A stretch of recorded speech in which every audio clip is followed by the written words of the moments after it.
Good morning, monkeys. Welcome to another episode of Monkeylandia. Here at Coaster Monkey Studios. Hope you guys are excited for this one. This is episode number 10. Number 10, that is correct. This is the first time you guys are joining us. Thanks so much for joining. I appreciate all of you coming here to check me out and check out what I'm doing here. If you are new, don't forget to like and subscribe. A little reminder's going to pop up right now for you to subscribe down below for more content. If this is not the first time you are joining us, then welcome back, my good friend. So what are we doing today? So I wanted to have a fun one with you. We're calling this one Bodega Bounce. Bodega Bounce. Why are we calling it Bodega Bounce? Well, in New York City, one thing that you'll see on almost every street corner is what we call a bodega. So what is a bodega? Well, it's a corner store, and that corner store has everything under the sun, from matches to cigarettes to detergent to arroz con pollo. That's rice with chicken. Don't ask. Anyway, so they have a little bit of everything, and that's what I wanted to create here. I wanted to create a corner store bodega. Now, originally I was going to have this be a quote-unquote store. So you can always edit this in the future to be a store for yourself if you wanted. Again, this is on the Steam Workshop. Anything that you see me create is on my Steam Workshop, so definitely go check that out. Link is in the bio for this video. But yeah, so what I did was I made this an ATM skin. So it's an awesome corner ATM skin. You can totally check it out on the Steam Workshop if you like. But yeah, so here's what we're doing. So we have a floor put in, and then there's a few angles here. We've got two separate angles for either side of the bodega, and then two separate buildings, and then a third building for the steps there in the front. Now, don't freak out. I fix all of the funky angles. I almost said a bad word. Ooh, sorry. But yeah, we fix all the funky angles and get that sorted. Ooh, this is a fun little trick I did here. So one thing about New York is that you'll notice in the sidewalks, there's a ton of grass coming out of the sidewalks, especially in front of buildings like this with the bodega, because they just don't take care of it. I mean, they're ratty. They are nasty looking. So that's what I wanted to do. I wanted to kind of make it feel that way. So we throw up the back of these windows here, these spooky windows, and give it a little bit of a texture. And a little bit, we're going to throw some graffiti up on the walls over there.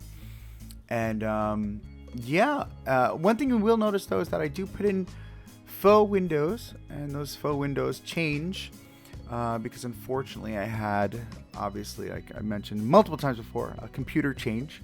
So I lost all the graphics. I had to put new graphics in today. I like them better, though, than the original, I think.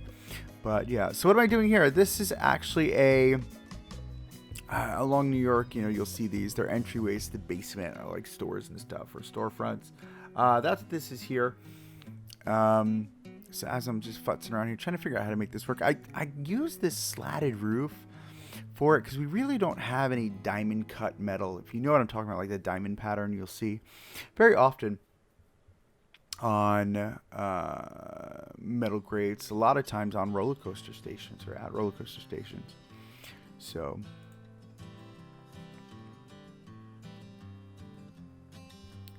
all right, so here we are getting in our doorway here. And again, this is just facade work, right? So if you want to come back and change this, you can make it usable for your guests. You can 100% throw a shop right inside and just open up this front. But I wanted to create like one of these metal latches. Now, this is what I do, watch. So I take some basic shapes, and you know how you have like that push bar that automatically locks the door? That's what that is. I thought it was a great idea. I mean, it's so basic, it's so simple, but I mean, it does the trick. For me, anyway. If it doesn't for you, well then tough nuggies. Sorry.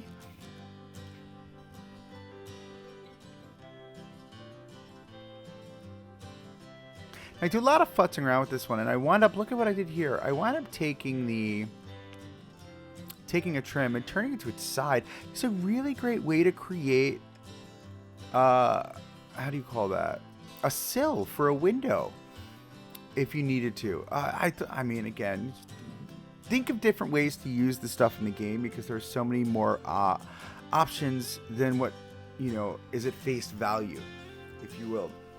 So put in these screens here, and then here we are with putting in some fake Bodega windows. And you're going to see these in a second once they're up. You might have saw them in the preview pictures and in the thumbnail. But yeah, I mean, it's the real deal, dude. I took pictures in New York City of some of these bodegas, and I cut out the windows. I shaped them just the right size and set them up so that, you know, you get to see what I see. Do you see what I see? Yeah, I know. I'll never do that again. I think I say that once an episode now. I'm totally going to do that again. But yeah, so as we're moving along on our Bodega ATM skin here, I'm going to let the music play for a little bit. There's a couple good songs here, and I'll let you guys see what I'm doing. And I'll come back when there's something interesting to talk about, because I'm out of topics at this point. I've been talking all day long. Ooh, 4 episodes deep. All right, catch you guys in a bit.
Oh, so this is a really cool trick I did here. Check this out.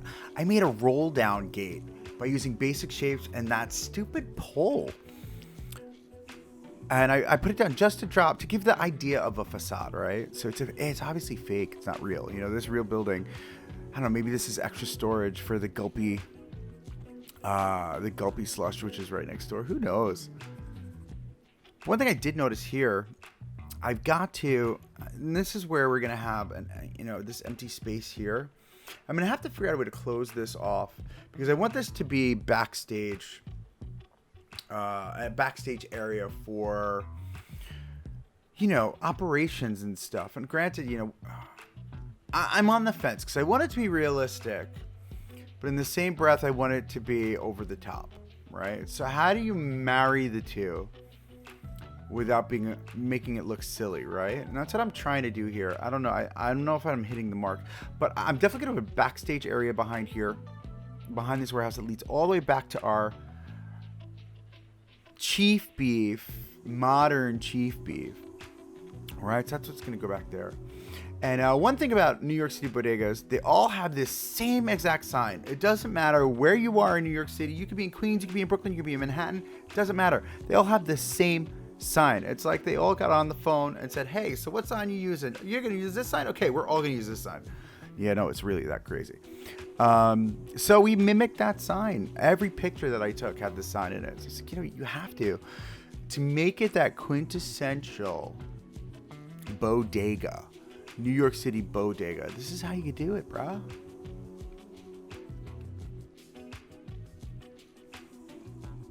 And then we threw a little bit of Española in here. I think it's in the next one. Fresh fruit and grilled meat. And then around the corner, I think I wrote carnes. C-A-R-N-E-S. That means meat. Because, America. There really are more Spanish people in America than there are Americans. Spanish-speaking people. Yo hablo español, brah. I speak Spanish. Yo entiendo mucho, pero no entiendo, no comprende mucho. Wait, no, I said that wrong. Well, what I'm trying to say is I understand a lot. I don't speak it as well. The words don't come as easily to my brain. I took a couple of classes. Rosetta Stone. was major for me. Rosetta Stone taught me a lot with Españolito. And then I lived in Miami for 4 years, so I got a lot of Spanish there. I mean, that's all they speak there. You walk into CVS, they don't say hello. They say hola. Again, not knocking it. I love it. You know, I love Miami. If I could live in Miami again tomorrow, I'd move. I'd be out. Peace. Anyway, back to the build here. So we're putting in this sign, and one thing about all of these signs, if you like what you see here, click like and subscribe for more. This is gonna be the running tagline for my show. I'm gonna figure out a way to make that a hashtag. Hashtag like and subscribe. So yeah, so all these buildings, they have the same exact marquee out front with these tacky yellow and white blinking lights. You know I had to recreate it because come on. Realism. That's for you, Rahana. Hashtag realism. One thing I noticed too, I tried to paste these right onto the front on their own, and they levitated a little bit. I had to go back and recenter them. You'll see that in a second.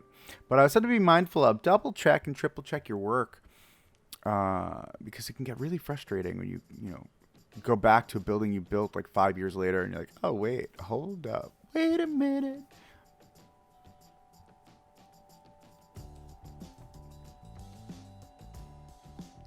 So the other thing about these buildings, which is very interesting, you'll see in a second, is not only do they have these crazy, gaudy, horrible marquees, they also have these super bright, super obnoxious white lights right underneath that light the whole facade of the actual structure.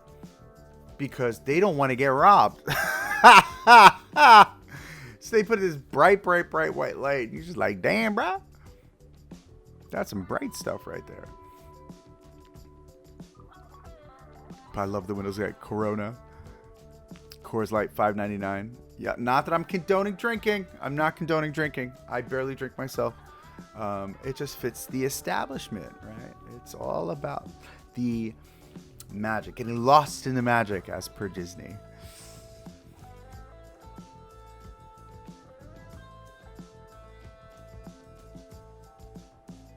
Here goes those horribly garish is the word I would use. Garish lights. Tragic. Look at that. It's so tacky. I love it.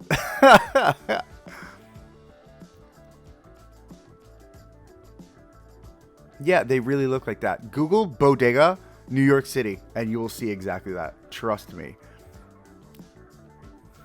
And then on a lot of these bodegas, you look through... I'll use meatpacking as the example. There's a couple of these short buildings just in the triangle, and they've got these giant billboards on top of them. Michael Kors owns one. Giorgio Armani, the Armani company, owns one. There's just this random billboard on top of these little tiny buildings. I'm just like, what, the front door? Say word, bruh. I don't know where all that came from. I'm saying a lot of words here. Let me take a sip of my soda. I'm an average Coke drinker, by the way. Avid Coke drinker. I do not like Pepsi. That's my Coke plug right there. Coke does body good. All right, so we're just building up this billboard over here. Now, here's a really good thing for you. If you use any of the in-game videos, turn the sound off on the billboard because it's so loud and so obnoxious. I had to turn it off halfway through the game. I was like, no, this ain't gonna work. This is just not gonna work for me, kids. But yeah, we end up with Cosmic Cow, and boom, there you go. There is your grocery. Thanks so much, guys, for watching. Click here to subscribe for more if you like what you see. Thanks so much again, and I will catch you guys next time on Coaster Monkey Studios. Thanks so much. Ciao.